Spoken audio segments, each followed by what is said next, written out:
चलिए,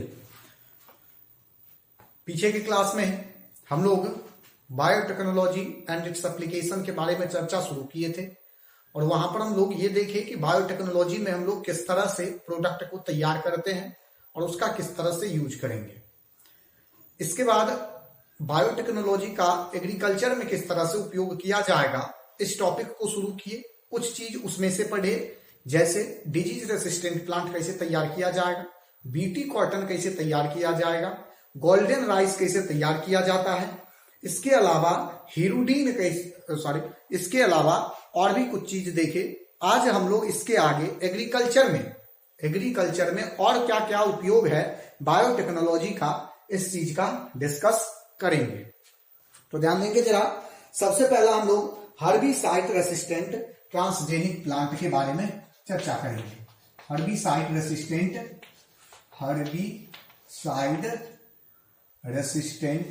transgenic plant.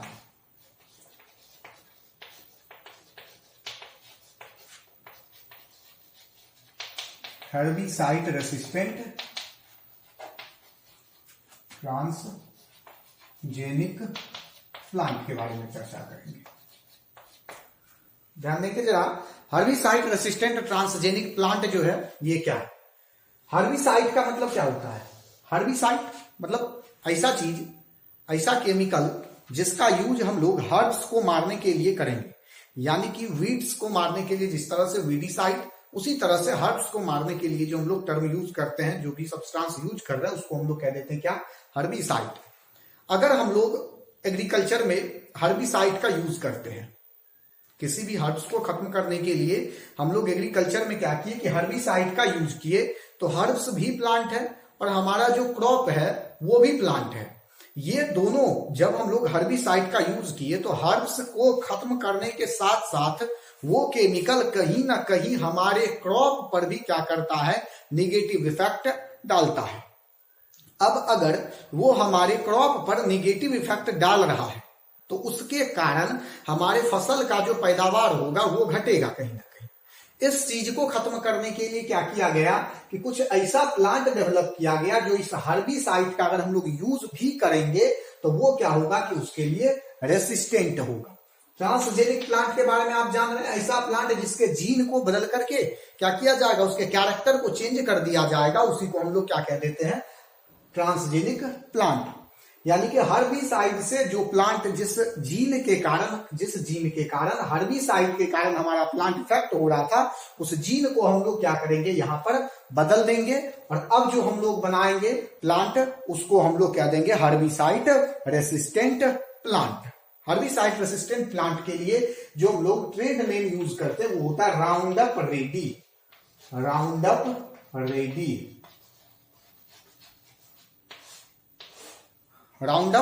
Ready.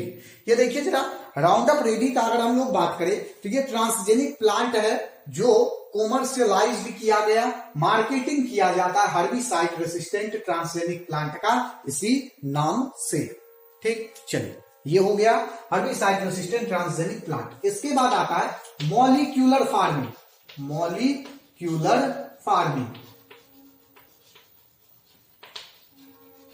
आणविक खेती। देखेंगे आणविक खेती यानी कि मॉलिक्यूलर फार्मिंग में हम लोग क्या करते हैं।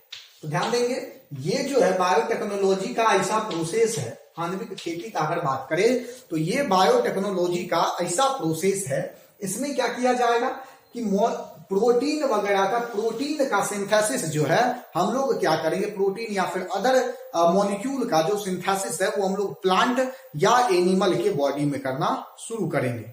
प्लांट या एनिमल के बॉडी में अगर हम लोग क्या करते हैं, प्रोटीन सिंथेसिस करते हैं। प्रोटीन का निर्माण कहां करते हैं, प्रोटीन का निर्माण कहां करेंगे, अगर हम लोग करते हैं कहां पर, प्रोटीन का निर्माण अगर हम लोग एनिमल्स या प्लांट में करें। प्रोटीन का निर्माण का हुआ एनिमल एंड प्लांट। एनिमल में ध्यान देंगे, एनिमल से हम लोग उस प्रोटीन को किस तरह से प्राप्त कर सकते हैं। यानी कि जो ट्रांसजेनिक जीन आप प्रोटीन बनाने के लिए किसी एनिमल में इंट्रोड्यूस किए तो वो एनिमल किस फॉर्म में वो प्रोटीन फिर प्रोडक्ट हम लोगों को देगा। तो हो सकता है हो सकता है ये एनिमल आपको मिल्क के फॉर्म में दे।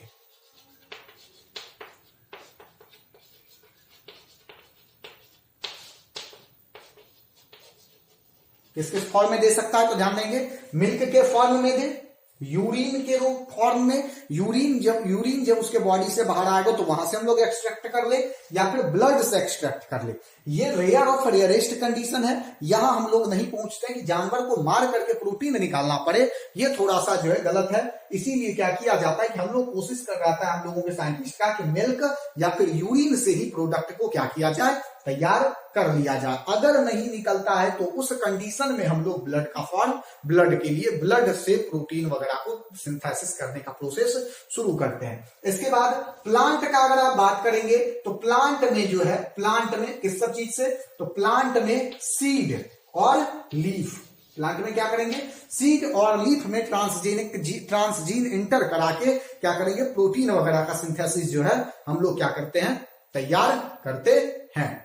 तो ये सारा हो गया किसका, एग्रीकल्चर में इस तरह से यूज, एग्रीकल्चर में इस तरह से जो है हम लोग यूज करते हैं। इसके अलावा और भी है ट्रांसजेनिक हीरोडीन या फिर प्रोडक्शन ऑफ हीरोडीन आप कह सकते हैं, प्रोडक्शन ऑफ हीरोडीन।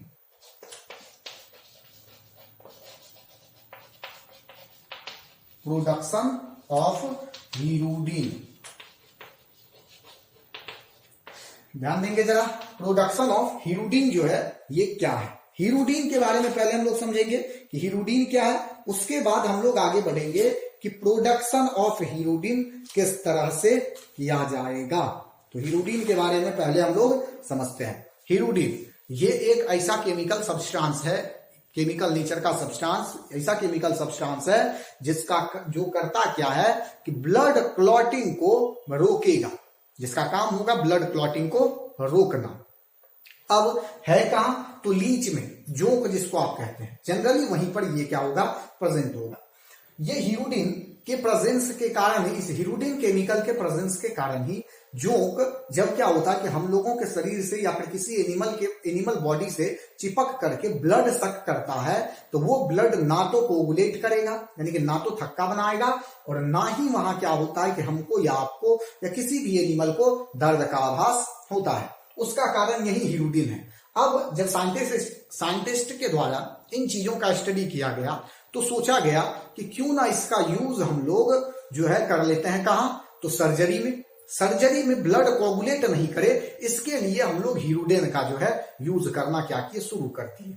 अब यहां तो यूज तो करना शुरू कर दिए, लेकिन प्रोडक्ट इतना आएगा कहां से, ये जो हीरोडीन जो है ये आएगा कहां से, क्योंकि लीच तो छोटा सा ऑर्गेनिज्म है, लीच छोटा सा ऑर्गेनिज्म है। अब उसके बॉडी में हार्मोन है उसके बॉडी का, तो इतना सारा सिक्रीट हो रहा है, तो हमको चाहिए कितना, बहुत सारा, क्योंकि जब सर्जरी में हम लोग यूज करेंगे यानी कि ह्यूमन सर्जरी में यूज करेंगे तो वो बहुत सारा चाहिए आपको। तो अब बहुत सारा चाहिए तो हम लोग क्या करेंगे, तो हम लोग जो है ट्रांसजेनिक यानी कि बायोटेक्नोलॉजी के प्रोसेस से इस हीरोडीन को क्या करेंगे, तैयार कर लेंगे। इस हीरोडीन को क्या करेंगे, तैयार कर लेंगे। तो देखिए कैसे तैयार किए, एक प्लांट लिए जिसका नाम है ब्रैसिका नेपस। क्या लिए, क्या नाम है, ब्रैसिका नेपस। ब्रैसिका नेपस के प्लांट में, ब्रैसिका नेपस के प्लांट में हम लोग क्या कर दिए कि हीरोडीन प्रोड्यूस करने वाली जीन को इंट्रोड्यूस करा दिए। कोई दिक्कत नहीं है, आपको पहले से पता है कि आप जो है एग्रोबैक्टीरियम ट्यूमिफेसियंस से इस प्रोसेस को कर सकते हैं। प्लांट में अगर आपको किसी भी जीन को भेजना है तो एग्रोबैक्टीरियम ट्यूमिफेसियंस का आप क्या करिए, यूज कर लीजिए, आपका काम निकल जाएगा। तो हम लोग क्या किए कि ब्रैसिका नेपस नाम के प्लांट में जो है इसको क्या किया, इंट्रोड्यूस कर दिए हीरोडीन बनाने वाले जीन को। जब इस हीरोडीन बनाने वाले जीन को ब्रैसिका नेपस में इंट्रोड्यूस किए, तब इस ब्रैसिका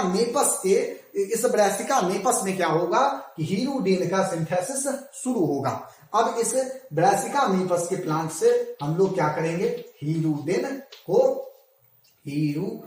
को क्या करेंगे, हीरोडीन को एक्सट्रैक्ट कर लेंगे। याद रखेंगे ब्रैसिका नेपस के सीड से हम लोग क्या करते हैं कि हीरोडीन का प्रोडक्शन करते हैं। अगर यहां तक कहानी क्लियर है तो आगे बढ़ते हैं। यहां तक जो है ये सारा बात है। एग्रीकल्चर में हम लोग इतना सारा जो है यूज करते हैं किस चीज का, बायोटेक्नोलॉजी का।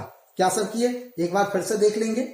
एग्रीकल्चर में हम लोग जो है क्या क्या चीज बनाए, यानी कि किस तरह से ट्रांसजेनिक प्लांट बनाए। सबसे पहला आप बनाए थे बीटी कॉटन। सबसे पहला क्या बनाए, बीटी कॉटन।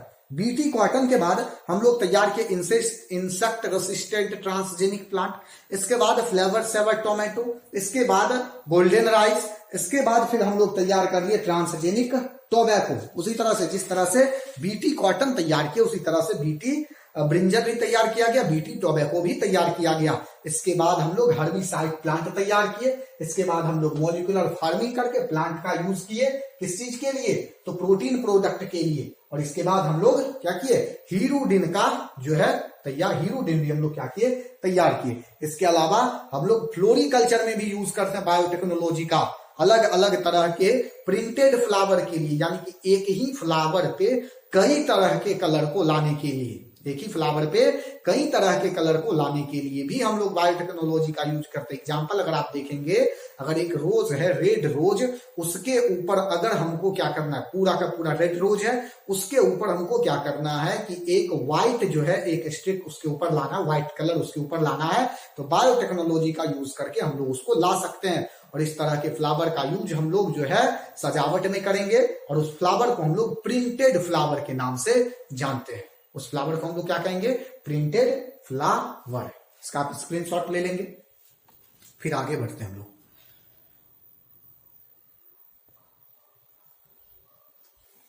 चलिए अब हम लोग देखेंगे एडवांटेज ऑफ ट्रांसजेनिक प्लांट। जो ट्रांसजेनिक प्लांट है उसका हम लोगों को लाभ क्या है, क्या फायदा है, हम लोग तैयार क्यों करें ट्रांसजेनिक प्लांट। तो ट्रांसजेनिक प्लांट सबसे पहला जो फायदा ये है इसका कि ये पीरक प्रतिरोधी होगा।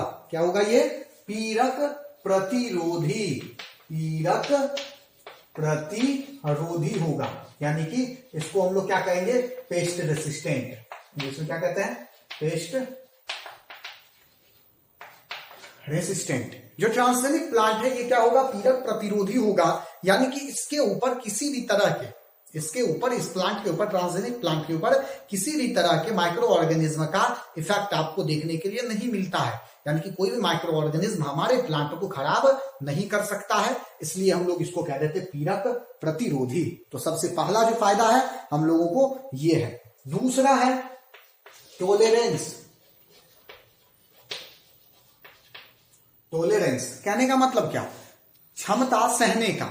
हम लोग यहां लिख देते सीधा सहने की क्षमता, सहने की क्षमता, यानी कि जैसे अगर मान लीजिए, जैसे क्या हुआ कि कभी कुछ कंडीशन में होता क्या है कि अगर हम लोग क्रॉप लगाए, फसल लगाए, और वो फसल क्या हुआ कि थोड़ा सा भी अधिक बारिश हुआ उसके कारण वो खराब हो गया। लेकिन जो हम लोग का ये प्लांट होगा, यानी कि जो ट्रांसजेनिक प्लांट होगा, थोड़ा बहुत अगर बरसात ज्यादा भी हो रही है तो हम लोगों के प्लांट को किसी तरह का नुकसान देखने के लिए आपको नहीं मिलेगा। थोड़ा अगर मान लेते हैं गर्मी हो गई तो भी कोई दिक्कत नहीं, थोड़ी अगर अधिक ठंडी हो गई तो भी हमारे प्लांट को किसी तरह का कोई दिक्कत नहीं होना है, समझ गए। इसके बाद क्या है, reduction of post harvest loss, तैयारी के बाद कम नुकसान, तैयारी के बाद कम नुकसान, तैयारी के बाद कम नुकसान, यानी कि जो हम लोगों का प्लांट होगा, जो हम लोग प्लांट क्रॉप तैयार किए, अब उस क्रॉप को क्या करेंगे, तैयार करेंगे, यानी कि बनाएंगे। अब बनाने के बाद वो तुरंत खराब नहीं, जैसे फ्लेवर सेवर टोमेटो, तैयारी के बाद कम नुकसान, यानी कि post reduction of post harvest lost, ठीक है। उसके कारण क्या हुआ, जैसे फ्लेवर सेवर टोमेटो हम लोग बनाए तो क्या देखे कि कई दिनों तक उस टमाटर का हम लोग यूज कर सकते थे, 15 दिन 20 दिन तक मार्केट में वो अवेलेबल है। आपको ये कभी नहीं लगेगा कि ये जो है खराब टमाटर है या ये खराब हो चुका है। तो इस तरह से हम लोग क्या करते हैं, ये हम लोगों का ट्रांसजेनिक प्लांट का अगला फायदा होगा। इसके बाद प्रिवेंशन ऑफ अर्ली एक्सीडेंट, इसके बाद पहले तैयार होने की क्षमता, होने की क्षमता। ये जो ट्रांसजेनिक प्लांट होगा ये बाकी प्लांट के तुलना क्या होगा, जल्दी तैयार होगा, पहले तैयार होगा। यानी कि अगर किसी प्लांट को, जो नॉर्मल प्लांट है उसको अगर 2 मंथ का समय लग रहा है, तो हमारा ये ट्रांसजेनिक प्लांट है जो होगा ये क्या होगा कि 1.5 महीने में तैयार मिल जाएगा आपको।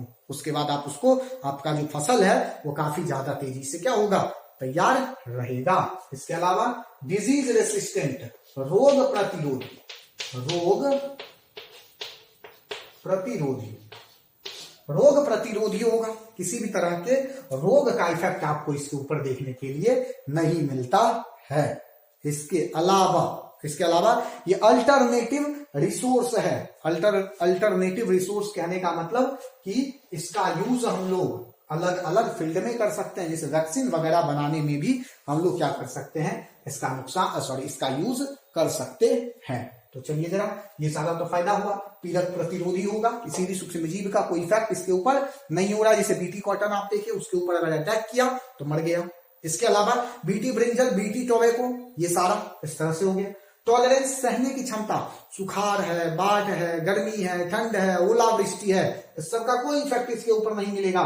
तैयारी के बाद कम नुकसान होगा। जैसे तैयार हो गया फ्लेवर्स ऑफ टोमेटो है, गोल्डन राइस है और अदर भी प्रोडक्ट है, बीटी ब्रिंजल है, इस सब का नुकसान कम होगा। पहले तैयार होगा, बाकियों की तुलना ये क्या होगा, पहले तैयार, कम समय में तैयार होगा, जिससे हमारा समय बचेगा और अगले फसल को हम लोग क्या कर सकते हैं, जल्द से जल्द यानी कि समय से पहले लगा सकते हैं। ठीक, चलिए इसके बाद ये रोग प्रतिरोधी होगा। इसके ऊपर रोग का भी ज्यादा इफेक्ट आपको देखने के लिए नहीं मिलता है। बात समझ गया? चलिए, तो ये हुई बात। अब हम लोग इसके आगे देखेंगे डिसएडवांटेज ऑफ ट्रांसजेनिक प्लांट। ये तो हो गया एडवांटेज। अब हम लोग, फायदा है अगर तो नुकसान भी तो होगा, डिसएडवांटेज। नुकसान किसका, ट्रांसजेनिक प्लांट का। ट्रांसजेनिक प्लांट का नुकसान क्या क्या है इसको जरा देखेंगे। तो डिसएडवांटेज जो है, सबसे पहला डिसएडवांटेज क्या है, पर्यावरणीय नुकसान। सबसे पहले सबको देखेंगे बारी बारी से। पर्यावरणीय नुकसान यानी कि इन्वायरमेंटल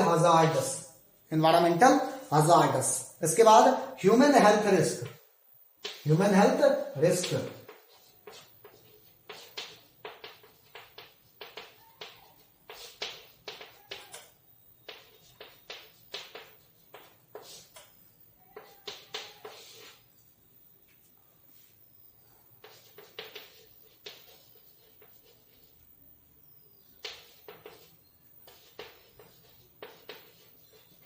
ध्यान देंगे, पर्यावरणीय नुकसान है, मानव स्वास्थ्य समस्या है और इसके बाद जो है इकोनॉमिक कंसर्न है। ये तीनों समस्या जो है हम लोगों को देखने के लिए इसमें आपको मिल जाता है। क्या देखेंगे, पर्यावरणीय नुकसान। क्या पर्यावरणीय नुकसान, पहले देखिए पर्यावरणीय नुकसान में क्या होगा कि अगर मान लेते हैं कि क्या किया जाए कि कुछ प्लांट ऐसा है, जैसे बीटी कॉटन का बात कर लीजिए, बीटी कॉटन। तो बीटी कॉटन जो है, बीटी कॉटन उसका जो पॉलन ग्रेन है वो किसी पॉलिनेशन होगा ही। अगर प्लांट है तो वहां पॉलिनेशन होगा और वो पॉलिनेशन अगर अगल बगल के फील्ड में चला गया, वो पॉलिनेशन के समय वो पॉलन ग्रेन हवा के माध्यम से अगर क्या हुआ, अगल बगल के दूसरे पौधे पे चला गया और वहां पे अगर मोनार्क कैटरपिलर है, मोनार्क कैटरपिलर, ये ऐसा कैटरपिलर है या मोनार्क बटरफ्लाई जो तितली है, तितली क्या है, ये पॉलिनेशन का एक बड़ा मुद्दा है। अगर तितली है तो पॉलिनेशन काफी तेजी से होगा और काफी ज्यादा होगा। ठीक, अब जो मोनार्क कैटरपिलर है यानी कि उस तितली का बच्चा छोटा छोटा, वो क्या किया कि उस बीटी कॉटन के पॉलन को खा लिया। अगर गलती से वो क्या किया कि उस बीटी कॉटन के पॉलन को खा लिया तो उसके गट में क्या होगा, उसके गट में होल हो जाएगा और वो जो कैटरपिलर है, मोनार्क कैटरपिलर, वो क्या होगा, मर जाएगा। अब अगर लगातार ये प्रोसेस चलते रहे तो उसके कारण जो हम लोगों का मोनार्क कैटरपिलर है या मोनार्क बटरफ्लाई है, उसका संख्या घट गया। अब अगर उसका संख्या घट गया तो उसके कारण क्या होगा कि हम लोगों के पास जो प्रोसेस है, पॉलिनेशन का जो प्रोसेस चल रहा है, वो धीमी हो जाएगी और पॉलिनेशन के प्रोसेस के धीमी होने के कारण क्या होगा कि हम लोगों के साथ ये समस्या होगी कि हम लोग को फल या फूल जो है वो काफी अधिक अमाउंट में नहीं मिलेगा। बात समझ गए। इसके बाद ये तो हो गया एक। इसके बाद देखिए, इसके बाद मोनार्क कैटरपिलर के बाद रिड्यूस इफेक्टिवनेस ऑफ पेस्टिसाइड। लगातार अगर हम लोग क्या करते, ट्रांसजेनिक प्लांट बनाते जाते हैं तो ऐसा हम लोग को देखने के लिए मिला है कि पेस्टिसाइड वगैरह का इफेक्ट प्लांट को नहीं हो रहा है। तो ये भी हम लोगों के लिए एक समस्या है। और इसके अलावा दूसरा क्या है, मानव स्वास्थ्य समस्या। मानव स्वास्थ्य समस्या ये क्या है कि ट्रांसजेनिक फूड जो है बहुत सारे लोगों में एलर्जी का कारण भी बनता है। बहुत सारे लोगों में ये क्या होगा, एलर्जी का कारण भी बनेगा। और इसके अलावा ये हम लोगों के एलिमेंट्री केनाल में, यानी कि जो आहार नाल है हम लोगों का, उस आहार नाल में जो सूक्ष्म जीव है एस्चेरिचिया कोलाई, उसको भी ये क्या करता है, इफेक्ट करता है। उसको भी ये क्या करता है, इफेक्ट कर देता है, जिसके कारण वो क्या होगा कि एस्चेरिचिया कोलाई खत्म होगा और हम लोगों का जो पाचन का प्रोसेस है वो भी डिस्टर्ब हो सकता है। समझ गए बात को। इसके अलावा अगर हम लोग ट्रांसजेनिक प्लांट के प्रोडक्ट को लगातार यूज करते हैं तो हमारे बॉडी पर एंटीबॉडी का कोई इफेक्ट देखने के लिए आपको ज्यादा नहीं मिलेगा। बात समझ गए। तो ये भी हम लोगों के साथ एक समस्या है। तो ये सारा मानव स्वास्थ्य रिस्क है। और इसके बाद इसके साथ इकोनॉमिक कंसर्न भी है। इकोनॉमिक कंसर्न क्या कि देखिए जरा कि क्या किए, ट्रांसजेनिक प्लांट हम लोग कहां तैयार कर रहे हैं, किसी न किसी प्रोसेस से साइंटिस्ट वगैरह जो है इस कार्य को कर रहे हैं। अब अगर साइंटिस्ट इस काम को कर रहे हैं तो उसके कारण क्या होगा, साइंटिस्ट अगर इस काम को कर रहे हैं तो साइंटिस्ट को इस काम के लिए कुछ पे किया जाएगा। कहीं से जो माइक्रो ऑर्गेनिज्म है जिसका जीन निकालना है, जिसके प्लाज्मिड में इंट्रोड्यूस करना, उसको लाना पड़ेगा। इसमें खर्च है, साइंटिस्ट के ऊपर खर्च है। जिस लैब में किया जा रहा है उस लैब में खर्च है, जहां तैयार किया जा रहा है वहां खर्च है। और उसके बाद उसके डाउन स्ट्रीम प्रोसेसिंग, यानी कि जो प्रोडक्ट बन गया उस प्रोडक्ट को मार्केटिंग के लिए जब भेजा जाएगा वहां खर्च है, हर जगह खर्च है। तो इस खर्च के बाद जब वो मार्केट में आएगा तो उसके ऊपर क्या होगा कि सारा कीमत उसी के ऊपर जोड़ दिया जाएगा, जिसके कारण वो काफी अधिक महंगा हो जाता है मार्केट में आते आते। तो ये इसका इकोनॉमिक कंसर्न है। तो बायोटेक्नोलॉजी इस तरह से आप एग्रीकल्चर में इस तरह से यूज किया जा सकता है। बात समझ गए। चलिए, तो ये सारा कहानी है। इसके बाद हम लोग आगे देखते हैं। चलिए, तो इस तरह से हम लोग क्या किए कि एग्रीकल्चर में बायोटेक्नोलॉजी का यूज कैसे करेंगे ये सारा चीज देख चुके हैं। आगे के क्लास में हम लोग use of biotechnology in medicine में हम लोग किस तरह से बायोटेक्नोलॉजी का यूज करेंगे इस बात का स्टडी शुरू करेंगे। चलिए, तब तक के लिए इतना ही। बाकी आप लाइक, शेयर और सब्सक्राइब भी साथ में करते रहिए ताकि आपको वीडियो का नोटिफिकेशन मिलता रहे। धन्यवाद।